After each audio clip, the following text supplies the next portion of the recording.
So this is Billy Joe Saunders present day.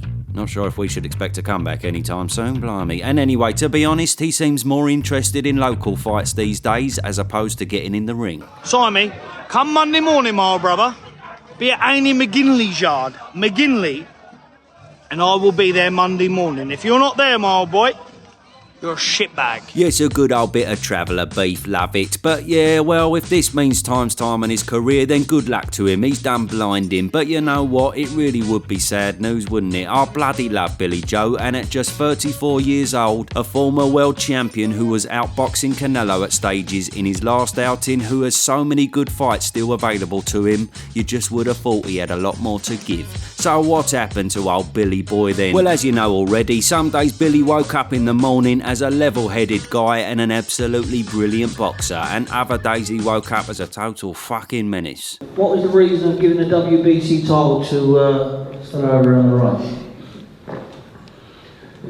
I'll translate that. I'll shit myself. And we're ready to go now. We're ready to go now. I'm ready to go. We're ready to go now. We get it done. We're ready to go now. We're ready to go. We're ready to go now. We're ready to go. Out the way, Willie, out. Small Willie, get out. Get out the way. Out the way. Sit out, Will. Sit out. Sit out, shitty ass. Next time, bring your mum here as well, you walking out. Bring your mum here, and we're fuck her like a bitch. We're bring her like a bitch. We're fuck her like a bitch. There we are. But yes, other days he woke up and the man was a serious talent. He's been described by some of the best in the game as an absolute genius. And okay, his style weren't for everyone. He didn't really get a lot of explosive knockouts, but on his best days, the man was pretty much untouchable. So his signature wins were Eubank and Ryder back in the early days, and he first picked up a world title against Andy Lee back in 2015, but his peak came around 2017 against Lemieux in what was a complete masterclass, frustrating the bollocks off of old David and simply taking him to school. Shots from Billy Joe and another lovely jab. Now he gets in with a body shot, partially blocked and then missed by a mile. He might be a big puncher, but we weren't going to see those punches. He turns in, punches landed after the bell. Now he was actually booed after this fight, which is why I say his style weren't for everyone, but for the purists the performance was simply flawless, and Lemieux, who was always a massive puncher, just could not lay a glove on him all night. So we were hoping to see Billy push on from here into something massive. The Golovkin or Canelo fight was often talked about. In fact, Billy Joe wanted it prior to Lemieux, with nothing materialising. But then unfortunately for Bill, 2 months before this brilliant performance, Canelo and Golovkin fought each other, which ended up being a draw, and nobody was interested in anything else other than a rematch. So the ship had sailed for the time being, and yeah, that weren't great for Bill, because he seemed to have a couple of years after this of kinda nothingness really. We had Adamu, Isifu and Koceres, which was a really flat performance. I mean, okay, apparently he had a lot of trouble outside the ring in the lead up to this fight, but was it also a culmination of drab fights and a lack of motivation? I don't know, but ultimately these were 2 wasted years in what could have been his finest period, and you can't deny it would have been very interesting had Billy Boy got the Golovkin fight during his peak in 2018. I'm not saying he'd have won, because Triple G was a beast back then, but you never know, he might have just Lemieux'd him. Now the sole reason Billy Boy will be missed, if time is time on his career, is because this man's lip in his interviews and build-ups has always been nothing but golden. But I just want to point out one thing. I don't know if this man's come as Karate Kid today or Papa Smurf. But like I say, I'll give him credit and say Karate Kid. You know what's coming. You know. All right, listen. It's right you saying that. You know what already come to you, son. A beat. You got beat.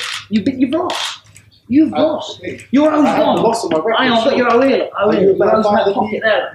Your O's in that pocket. Take your little belt home and hold your trousers up. That's all that's good for. Press conference. There's people in your own country that call you an embarrassment. Yeah. How does that make you feel?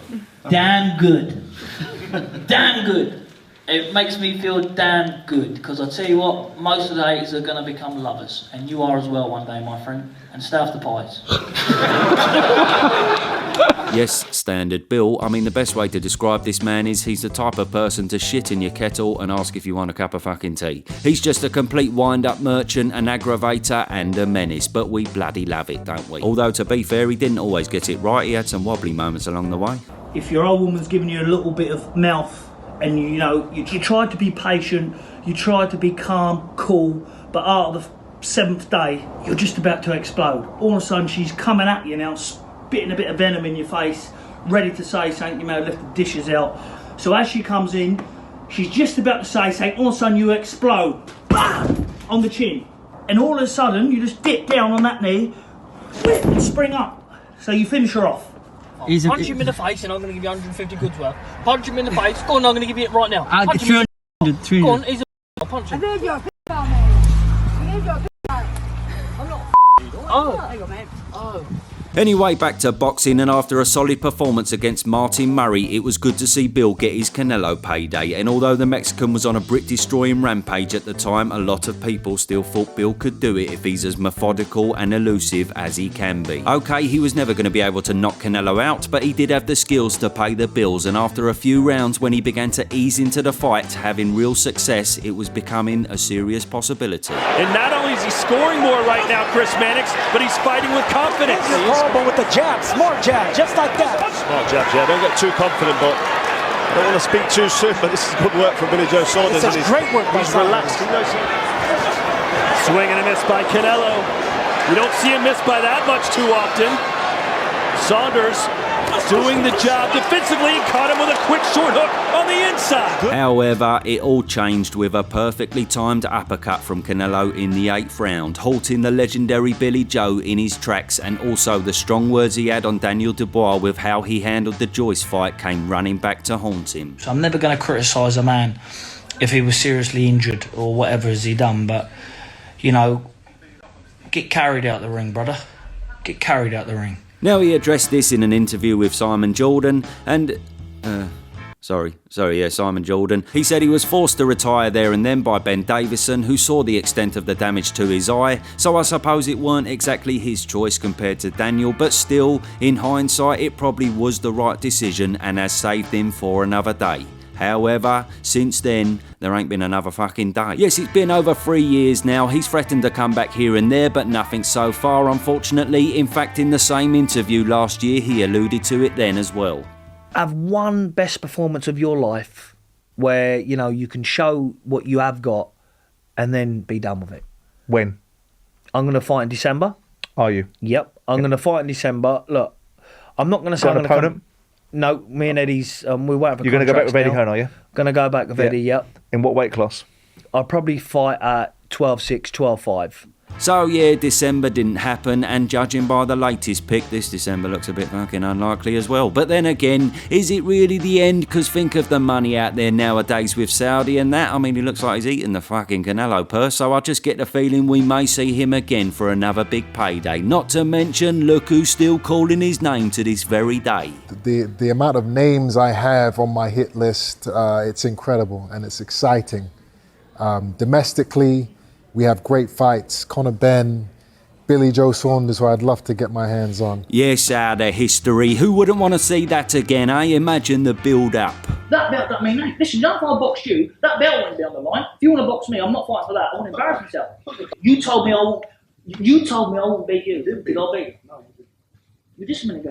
Are you about to fight me? No. Do you have a win over me? Sure, but you know that's gonna be. Oh, sorry, mate. I didn't know. I've got a win over you, but I'm not a better fighter. Now, for me and many, an active Billy Joe Saunders beats Eubank Jr. a million times out of a million. But I suppose things would have evened up a bit with a 3 to 4 year hiatus for Bill by the time they step in the ring, if they actually were to, of course. And Eubank looked pretty good in his last fight against Smith, to be fair, even though it was a ropey old Smith that night, so it could be double interesting were it to happen.